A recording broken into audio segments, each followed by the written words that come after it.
अरे रुकिए सुनिए, हुम है बबुआ लंपट ऑलराउंडर। देखिए, सबसे पहली बात तो ये, गाली गलौज कोई भी करे ये उचित नहीं है, इसका हम समर्थन नहीं करते।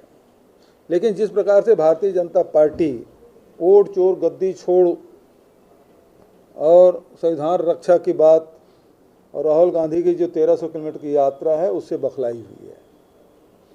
जिस मंच की बात कर रहे हैं, न वहाँ राहुल जी थे, न तेजस्वी यादव जी थे, न ही हमारे गठबंधन के कोई नेता था।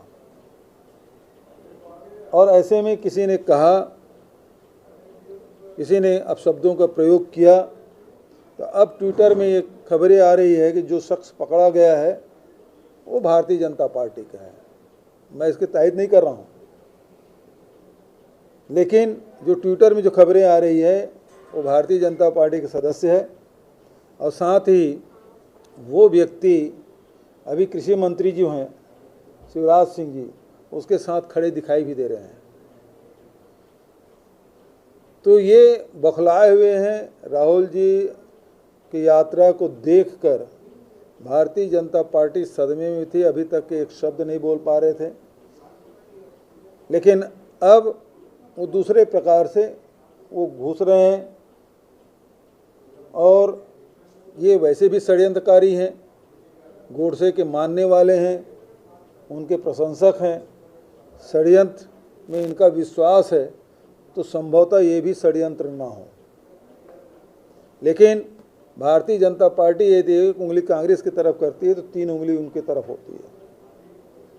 यदि आप किसी व्यक्ति जिसको हम लोग जानते नहीं उसकी गाली को लेकर राहुल गांधी से माफ़ी मांगने की बात कर रहे हैं, शर्म आनी चाहिए इनको।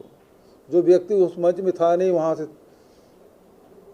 से उपस्थित ही नहीं है, और उससे माफ़ी मांगने की बात कर रहे हैं। लेकिन प्रधानमंत्री जी के पुराने भाषणों को निकाल के देख लीजिए, 50 लाख का गर्लफ्रेंड, जर्सी गाय, कांग्रेस की विधवा, और इनके नेताओं के द्वारा बहुत ज़्यादा दूर जाने की ज़रूरत नहीं है।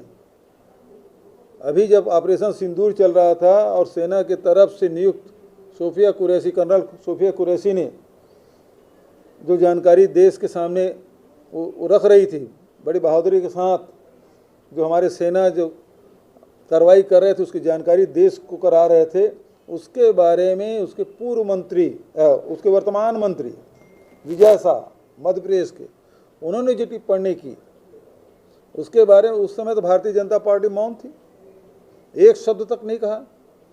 तो ये गाली गलौज करने की इनकी परंपरा है,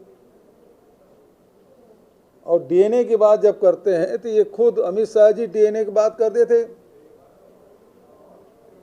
अभी बिहार के जो मुख्यमंत्री हैं उसके डीएनए टेस्ट करने की बात कर रहे थे नीतीश बाबू के, आज उन्हीं के गलबहियां डाल के काम कर रहे हैं। कैसी रही? अच्छी रही बबुआ लंपट की लंपटई। खुश रहे, स्वस्थ रहे, मस्त रहे, बड़बड़ाते रहे।